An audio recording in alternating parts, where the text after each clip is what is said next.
गुरु महाराज की कृपा से हम मानस की गुरु गीता पर चिंतन कर रहे हैं।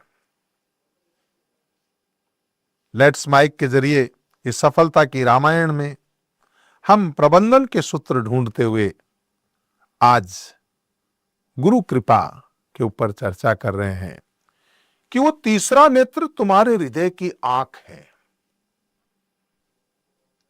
ये दो आंखें सिर्फ संसार को ढूंढती है, लेकिन तुम्हारी वो तीसरी आंख, तुम्हारी हृदय की आंख, वो अगर गुरु कृपा से खुलती है, वो बड़ी उगरई विमल विलोचन ही के। जब दिव्य दृष्टि होती है तो क्या होता है? उगरई विमल विलोचन ही के, तुम्हारे हिये की आंख खुलती है। और जब ये आंख खुल जाए तो मिटा ही दोष दुख भव रजनी के। आपके जीवन के सारे दोष मिट जाते हैं, कोई दोष नहीं लगता फिर, जिसके हिये की आंख खुल गई। तो गुरुपद नख प्रकाश से हृदय के निर्मल नेत्र खुल जाते हैं और संसार रूपी रात्रि, क्या कहा? भव रजनी के। ये संसार को क्या? अंधेरे की रात्रि का संज्ञा दी गई। मिटा ही दोष दुख भव रजनी के, ये मिट जाते हैं। दोष दुख भव रजनी के यानी मर्यादा रहित काम अगर हम करते हैं तो उससे दोष होता है, और उस दोष का फल हमेशा दुख होता है। जैसे बहुत से दोष हो सकते हैं, परस्त्री गमन है, चोरी है, व्यभिचार है,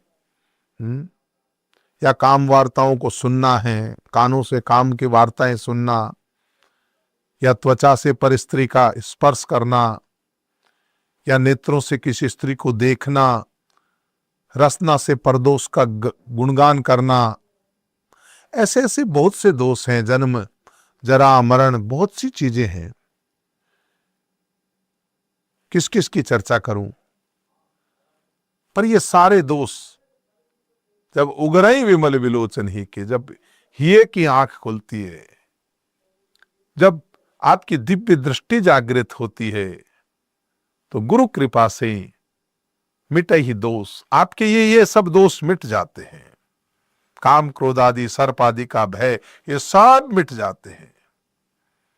इसलिए गोस्वामी जी लिखते हैं, उघरहि विमल विलोचन ही के, मिटहि दोष दुख भव रजनी के। संसार रूपी ये जो अंधकार है, उस रजनी के अंधकार के भीतर प्रकाश हो जाता है, और जब प्रकाश हो जाता है तो दिखाई देता है। अंधेरे में कुछ भी दिखाई नहीं देता। और गोस्वामी जी ने लिखा, सूझहि राम चरित मणि मानिक। फिर उस व्यक्ति को राम चरित्र में मणि मानिक दिखाई देते हैं। अभी तक राम, एक बार गुरुजी के सानिध्य में बैठे थे, कहीं बड़ा सत्संग चल रहा था, एक बड़े अधिकारी थे, बहुत बहुत बड़े अधिकारी थे। तो आए, आकर के अपने एटीट्यूड में बैठे रहे, आ तो गए, गुरुजी का सत्संग सुनना है। तो हम सब लोग कीर्तन में ताली बजा रहे थे। ताली बजाने का अपना महत्व है, पर वो बड़े अधिकारी थे, साहब थे, तो उन्होंने ताली वाली नहीं बजाई। तो गुरुजी ने इशारा किया कि भगवान के सामने कोई वीआईपी नहीं होता, कोई बड़ा पद प्रतिष्ठा नहीं होती, कीर्तन में सबको प्रेम से ताली बजानी चाहिए। उन्होंने ताली नहीं बजाई तो उनको गुस्सा आ गया। गुस्सा आया क्या, वो भी समझाने के लिए आता है, साधु कभी क्रोध नहीं करता। उन्होंने कहा, काय का वीआईपी है, किसको ले आए, महामूर्ख है, गधा है। अब वो हम सब लोग तो हुए कि ये क्या बोल दिया गुरुजी ने, ऐसे हल्के शब्द। बाद में उन्होंने कहा, क्या समझते हो वीआईपी? राम शब्द तुम कहते हो, आई नो राम, तो राम तो कहते हो, लेकिन जितना इस गधा कहने पे तुम विचलित हुए, केवल गधा, ये वर्णमाला के दो अक्षर ग और धा, इन गधा कहते ही जिस तरह से तुम विचलित हुए, क्या राम कहने से तुम इतने प्रफुल्लित हुए? केवल राम राम राम राम सब कोई कहे, ठग ठाकर और चोर, बिना प्रेम रीझे नहीं नटवर नंद किशोर। गुरु कृपा हो तो राम वर्णमाला के दो अक्षर नहीं है, उसको कहने के प्रति जो भाव प्रकट होने चाहिए। ये दृष्टांत क्यों दिया गधा वाला, कि गधा कहते हैं देखो हम कैसे कैसे व्यथित हो जाते हैं, कैसे विचलित हो जाते हैं। अरे गधा भी वही वर्णमाला के दो अक्षर ही हैं। अगर वहां हम व्यथित होते हैं तो क्या यहां हम प्रफुल्लित होते हैं? लेकिन ये जब गुरु कृपा से ही की आंख खुलती है तो राम सूझहि राम, राम दिखाई देता है, भीतर में दिखाई देता है, तुझ में रब दिखता है, यारा मैं क्या करूं। वासुदेवा सर्वमिति, परमात्मा सर्वत्र दिखाई देता है, फिर उसमें भेद नहीं रहता, फिर उसमें कोई हिंदू मुस्लिम सिख ईसाई जाति पात पंथ भेद कुछ नहीं दिखाई देता। राम भी गले लगाते हैं भीलों को, वनवास में किसको गले लगाते हैं? बिल्ली के हाथ के बैर खाते हैं भगवान। तू न रहे मैं न रहूं, लाली मेरे लाल की, जित देखो तित लाल। और ये प्रेम जहां गुपुत प्रकट जहे जो जय खाने, ये भगवान के गुण जो हैं, रामचरित मणिमाणिक, श्रीमद रामचरित्र मानस केवल भगवान की जीवन लीला नहीं है, ये समाधान ग्रंथ है, ये सफलता का ग्रंथ है, ये प्रबंधन के सूत्र हैं। लेकिन ये मणिमाणिक कब दिखाई देते हैं?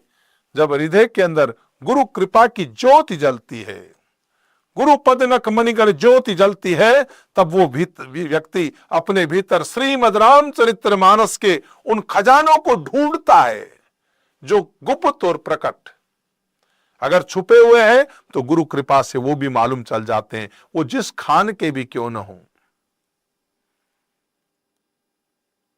सूझई राम चरित मणिमाणिक, गुप्त प्रकट जह जो जय खानिक।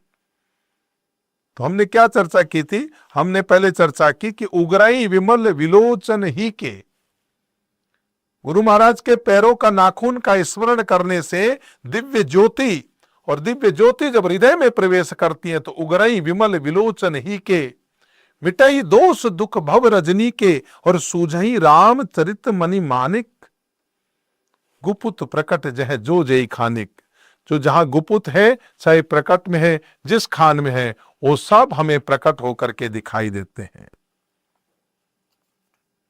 तो कहने का मतलब यह है कि रामचरित्र रूपी उन गुणों को हमें ग्रहण करना है तो हृदय की जो हमारी आंख है उसे खोलना होगा। और आज हम, और ये सब संभव है गुरु महाराज की कृपा से। अब भाई मणिमाणिक, मणिमाणिक, माणिक पर्वत कहाँ होता है? माणिक तो पर्वत में होता है, खानों में होता है, इसीलिए कहा मणिमाणिक जय खानिक, यानी माणिक पर्वत और खानों में होता है। पर्वत प्रकट है, भेदी लोग जानते हैं। वैसे ही वेद पुराण रूपी पर्वतों में श्रीमद रामचरित्र मानस जो है, राम के चरित्र जो है, वो ये पहाड़ है, इन पहाड़ों में गुप्त है। आज हम केवल इतने दिन हो गए, इतने एपिसोडों में अभी केवल मंगलाचरण के बाद गुरु गीता पर, मानस गुरु गीता पर ही पहुंचे हैं। अब ये भी बहुत कम लगता है। ये भी लगता है कि ये एपिसोड में एक समय की सीमा होने के कारण उसी में कहीं नहीं तो व्यापक व्याख्या के लगता है एक एक चौपाई पे क्यों ना घंटों घंटों बोला जाए। मणि प्रथम है माणिक के, वैसे ही दूसरे चरण में गुपुत और प्रकट है, मणि और माणिक। पहले मणि फिर माणिक, और यहां गुपुत और प्रकट। इस प्रकार यथासंख्य और क्रमालंकार है, और माणिक के जो है वो प्रकट है।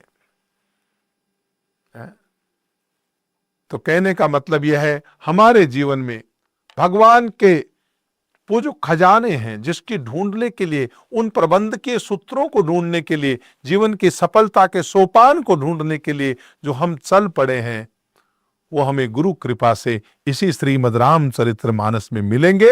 लेकिन गुरु कृपा से मिलेंगे, शास्त्र गुरुमुखी होंगे तो मिलेंगे। गुरु महाराज को वंदन करते हुए आज के इस एपिसोड को हम यहीं समापन करेंगे। ये श्रीमद् रामचरितमानस की जो गुरु गीता है उसका जो अभी पहला दोहा आएगा कल के एपिसोड में, और ये पहले दोहे से पूर्व की अंतिम चौपाई है। आप सभी का मंगल हो, गुरु महाराज की बहुत कृपा आप पे हो। जय हो। आप सुन रहे थे let's mic more than radio. Follow कीजिए हमें हमारे सोशल मीडिया प्लेटफॉर्म्स पर।